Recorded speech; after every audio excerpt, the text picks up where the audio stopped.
Bien, bonjour à tous pour ce bulletin vidéo Vacances Europe. Alors, nous allons un petit peu voir quelle est l'évolution sur le continent européen pour vos vacances. Alors, pour l'instant, la situation ne change pas beaucoup.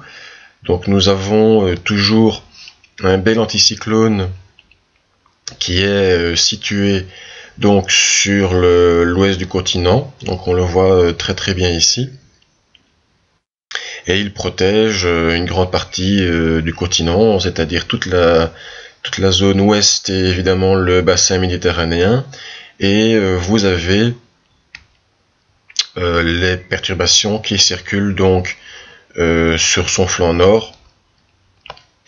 Donc c'est essentiellement l'Islande et la Scandinavie, surtout la partie sud, qui sont concernés par un temps plus frais et plus humide. Mais évidemment, je ne sais pas si beaucoup de personnes vont en Islande ou dans le nord de la Scandinavie pour leurs vacances. Donc voilà, alors évidemment, vous constatez qu'il y a malgré tout une faiblesse du champ de pression, donc les dépressions ont tendance à redescendre vers l'est de l'Europe. Donc si vous allez plus vers la Pologne, la Roumanie, l'est de l'Europe, là le temps peut être aussi relativement instable et un peu plus frais. Donc là il y a peut-être un peu plus de personnes qui vont. Donc ça c'est la situation aujourd'hui. Et donc si nous continuons donc à mettre de l'animation là-dedans, vous voyez que l'anticyclone a même tendance à s'étendre dans le courant de la semaine. Et donc, voilà ce que ça donne, par exemple, mercredi. Donc, la descente humide est vraiment cantonnée à cette zone-ci.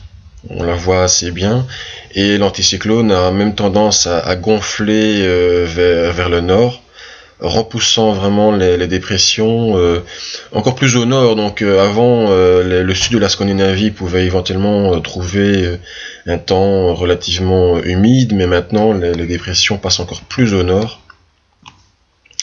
Et donc c'est vraiment l'anticyclone qui est ici, qui gonfle de plus en plus vers le nord, à l'avant de cette dépression qui est située sur l'Atlantique. Donc c'est assez intuitif. La dépression ici aspire de l'air chaud et c'est ça qui va provoquer donc une ondulation anticyclonique sur les îles britanniques et encore plus dévier les perturbations vers le nord. Donc voilà. Alors si nous continuons notre évolution dans la semaine, on voit que l'anticyclone continue à se développer vers le nord. Il a même tendance à rejoindre donc un autre anticyclone qui est situé ici. Donc on voit qu'il y a une sorte de jonction qui s'opère entre un anticyclone situé sur le nord de la Russie et l'anticyclone qui est centré sur l'Atlantique. Et vous avez donc ici une poche d'instabilité qui est donc descendue de l'Atlantique polaire et qui va donc influencer les régions, la Russie. Et donc sur ces régions-là, toujours un temps relativement instable. Alors ce qui est quand même important, qui est important à signaler, c'est que vous avez l'anticyclone qui est bien installé ici, mais on constate une petite faiblesse des pressions d'altitude dans cette zone-ci. Donc ça c'est quand même assez important.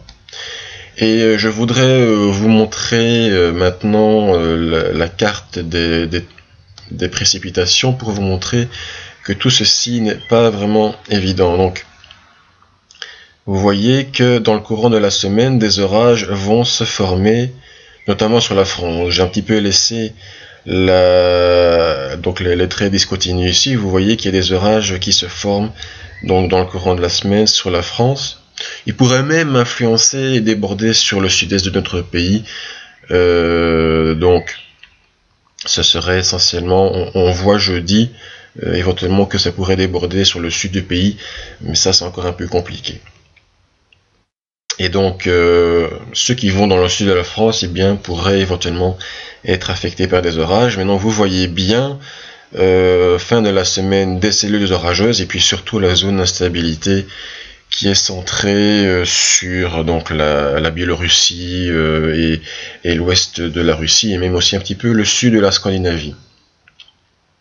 Pour le reste, vous voyez que la Grande-Bretagne, l'Espagne, l'Italie, le bassin méditerranéen, de toute façon, malgré les orages qui se déclencheront de toute façon en fin de journée, le reste du temps sera tout à fait agréable et hautement estival.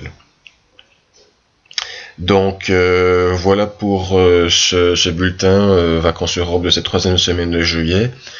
Donc voilà, je laisse sur cette image là, comme ça vous pouvez bien voir que donc sur la France, le massif alpin essentiellement, et donc sur l'Europe orientale, vous pouvez avoir des orages qui pourraient se développer. C'est surtout sur l'est de l'Europe que le temps sera plus mauvais. Les tâches que vous voyez ici ne veulent pas dire qu'il fera mauvais sur la France. C'est essentiellement en fin de journée que les orages peuvent se développer.